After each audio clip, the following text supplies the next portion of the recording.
شان میں، آئے مباہلہ پنجتن پاک کی شان میں۔ اب جب اہل بیت چلے اور عیسائی علماء نے انہیں دیکھا تو عیسائی علماء نے کہا خبردار عیسائیوں ان سے مباہلہ نہ کرنا ورنہ تمہاری نسلیں تباہ ہو جائیں گی۔ یہ وہ ہستیاں ہم دیکھ رہے ہیں، اگر یہ پہاڑوں کو حکم دے دیں تو پہاڑ اپنی جگہ سے ہٹ جائیں۔ یعنی علی، فاطمہ سلام اللہ علیہا، امام حسن حسین نبی کی نبوت کے گواہ بن کر آئے ہیں، نبی کی صداقت کے گواہ بن کر آئے ہیں، اور وہ سامنے مسلمان نہیں ہیں بلکہ سامنے عیسائی ہیں، مگر عیسائیوں نے حضرت علی کی گواہی کو تسلیم کیا، عیسائیوں نے بی بی پاک فاطمہ زہرا سلام اللہ علیہا کی گواہی کو مانا، امام حسن حسین علیہ السلام کی گواہی کو مانا، نہ فقط ان کی گواہیوں کو مانا بلکہ کہا ان سے اگر ہم نے مباہلہ کیا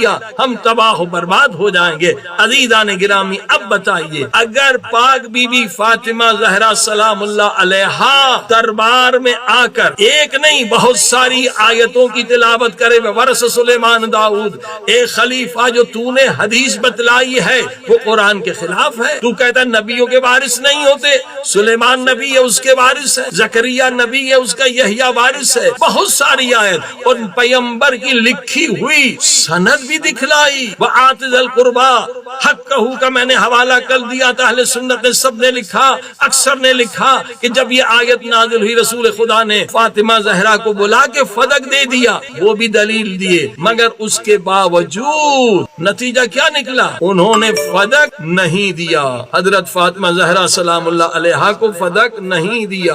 اب دیکھیے حضرت علی علیہ السلام دوسری آیت میں بھی نبی کی نبوت کا گواہ ہے، یعنی اگر کوئی علی کی گواہی میں شک کر رہا ہے تو وہ نبی کی نبوت میں شک کر رہا ہے، یہ حقیقت ہے، یہ تفسیر قرطبی ہے، اہل سنت کی تفسیر ہے۔ اس آیت کی تفسیر میں قل کفی باللہ شہیدا بینی و بینکم، اللہ کے نبی کی نبوت کا گواہ ایک خود خدا ہے، ومن عندہ علم الکتاب، اور اللہ کے نبی کی نبوت کا دوسرا گواہ کون ہے؟ جس کے پاس پورے کتاب کا علم ہے، کون ہے؟ باب مدینۃ العلم تفسیر قرطبی نے لکھا یہ آیت حضرت علی کی شان میں ہے، علی نبی کی نبوت کا گواہ ہے، یہ قرآن کہہ رہا ہے، یہ خدا کہہ رہا ہے۔ اب اگر کوئی علی کی گواہی کو نہیں مانتا تو عزیزان گرامی یہ کہاں کا انصاف ہوگا کہ نہ پنجتن پاک کی گواہی کو مانا گیا اور نہ مولا علی کی گواہی کو مانا گیا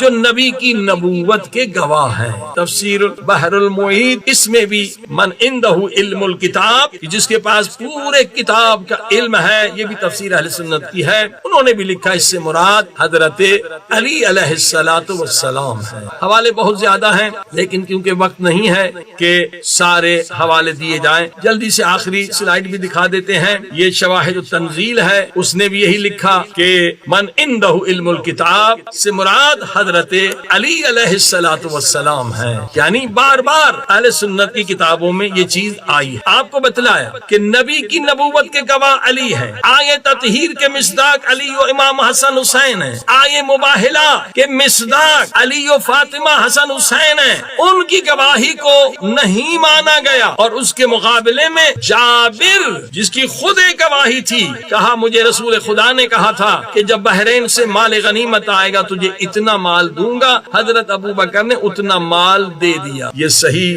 بخاری میں واقعہ موجود ہے جابر کا کہ رسول خدا کی وفات کے بعد حضرت جابر کی ایک ہی گواہی تھی، کوئی اور گواہ نہیں تھا، اور اس پہ بحث ہوئی کیونکہ حضرت جابر سچے، بے شک حضرت جابر بہت نیک انسان تھے مگر علی کے مقابلے میں تو کچھ بھی نہ تھے۔ حضرت جابر کی شان میں تو کوئی آیت تطہیر نازل نہیں ہوئی، حضرت جابر کی شان میں تو آیے مباہلہ نازل نہیں ہوئی، اس کی ایک گواہی مانی گئی، اہل بیت کی گواہیوں کو ٹھکرا دیا گیا۔ اب کس طرح سے بعض لوگ بیچارے سادہ ہیں، کہتے جناب یہ آپس میں شیر و شکر تھے. ایسا نہیں ہے. اگر شیر و شکر ہوتے، اگر فاطمہ زہرا سے محبت کرتے، مودت کرتے اہل بیت سے، تو پہلے تو ان سے گواہ نہ مانگتے جیسے جابر سے گواہ نہیں مانگا، اور اگر گواہ دیے تھے تو فوراً قبول کر لیتے. کتاب صحیح مسلم اس میں بھی یہ واقعہ لکھا ہے، حضرت ابو بکر نے جابر سے گواہ نہیں مانگے، وہی خود ایک گواہ، اس کی گواہی کو قبول کر لیا، مگر فاطمہ زہرا سلام اللہ علیہا گواہی کو قبول نہیں کیا، ان کے گواہوں کو قبول نہیں کیا. کنز الامال مختصر بتلا رہا ہوں، حوالے بہت زیادہ ہیں. کنز الامال بڑی اہل سنت کی بڑی بڑی کتاب ہے، ان میں بھی لکھا ہے حضرت ابو بکر نے جابر کی ایک گواہی کو قبول کیا، مگر فاطمہ زہرا نے جب گواہ علی کو پیش کیا، حسن حسین کو پیش کیا، ان کی گواہی کو قبول نہیں کیا. پھر اس کے بعد یہ 14ویں سلائڈ المصنف، یہ ابن ابی شیبہ، یہ استاد امام بخاری کے، انہوں نے بھی لکھا کہ حضرت ابو بکر نے جابر کی گواہی کو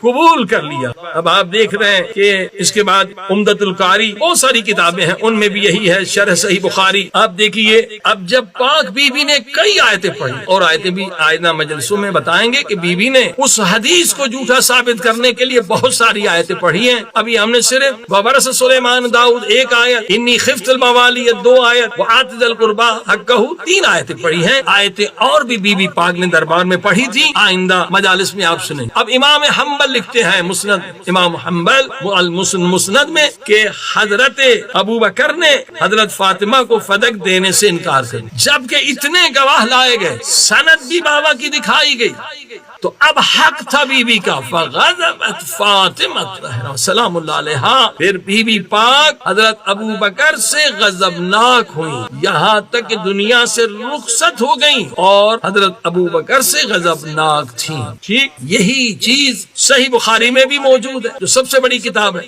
سنن کبریٰ، اب یہ سنن کبریٰ یہ ساری اہل سنت کی کتابیں ہیں، کہ جب ان ساری دلیلوں کو اس نے رد کر دیا، آیتوں کو رد کر دیا، گواہوں کو رد کر دیا، فغضبت فاطمہ سلام اللہ علیہا، بی بی پاک غضبناک ہوئی، غضبناک ہوئی. مسند ابی بکر، یہ سب اہل سنت کی کتابیں ہیں، یہی موجود ہے. بخاری میں بھی یہ واقعہ ہے. لیکن اب جو یہ بخاری کی 19ویں سلائڈ دیکھیں، اوپر جس نے حوالے دیے، فغضبت فاطمہ، فاطمہ غضبناک ہوئی.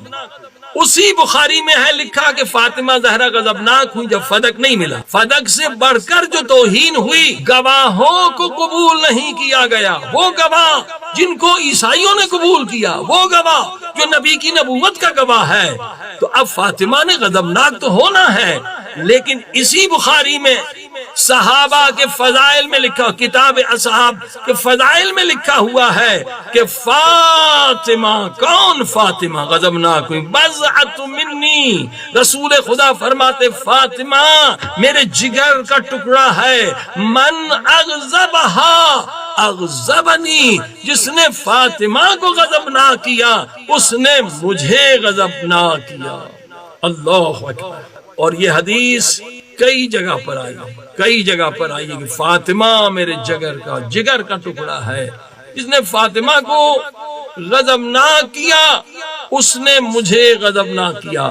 عزیزان گرامی، آج کیونکہ مناظرے عام ہیں انٹرنیٹ پر، سوشل میڈیا پر، یہ مناظرے کے ہتھیار ہیں، یہ آپ کے پاس ہونے چاہیے. جب بھی کوئی اہل بیت کی عظمت کے خلاف بات کرے، ایک مومن، ایک مسلمان، ایک محب پر واجب ہے کہ اہل بیت کا دفاع کرے، اور اس دفاع کے ذریعے سے آپ ہزاروں کے دلوں میں محبت اہل بیت بڑھا سکتے ہیں اور انہیں مومن بھی بنا سکتے ہیں.